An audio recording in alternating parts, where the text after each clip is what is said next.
Welcome back, everybody. Today I'm going to teach you how to build horizontal email layouts in Klaviyo.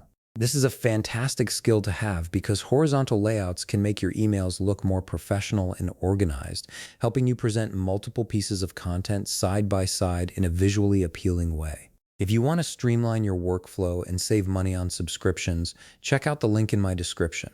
Let's start by opening your browser and heading over to klaviyo.com. Once you're there, go ahead and log into your account using your credentials. This will take you straight to your Klaviyo dashboard where you can access all your email marketing tools. Once you're on the dashboard, look over to the left side of your screen. You'll see a menu with several options. Click on Content, and from the drop-down that appears, click on Templates. This section is where all your email templates are stored and managed. Next, click on Email Saved to view all the templates you've created or have access to. Find the template you want to work with and click on it to select it. Then click Edit Template. This will open up the template editor where you can start building your horizontal layout. You might need to wait a moment for the editor to fully load. Now you'll notice you have 3 blocks available that can help you build horizontal email layouts. These are the split block, the table block, and the column layout block.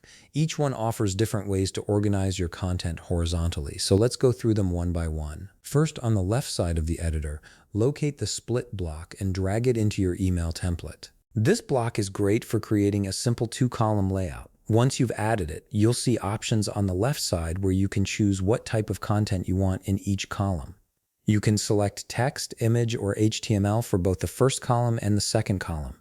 Go ahead and input your desired content into each column to see how it looks. Next, drag the table block into your template. The table block gives you even more flexibility for horizontal layouts.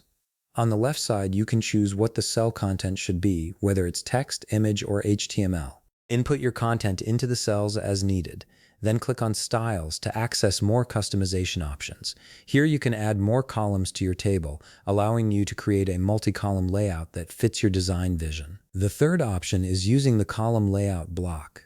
Drag this block to your email template. This is probably the most flexible option because it lets you fully customize the number and size of your columns. Once you've dragged it in, you'll see a prompt where you can select how many columns you want. You can also adjust the size percentage of each column to create a balanced or asymmetrical layout, depending on your needs. After you've made your selections, click Add Column Layout. Now that your column layout is in place, you can drag individual blocks like text, image, button, and more into each column. This gives you complete control over what appears in each section of your horizontal layout, making it easy to create a polished and professional-looking email. And that's it. You've now learned 3 different methods for building horizontal email layouts in Klaviyo. Whether you use the split block, table block, or column layout, you can create emails that stand out and engage your audience more effectively. If you found this video helpful, please leave a like, subscribe, and see you in the next video.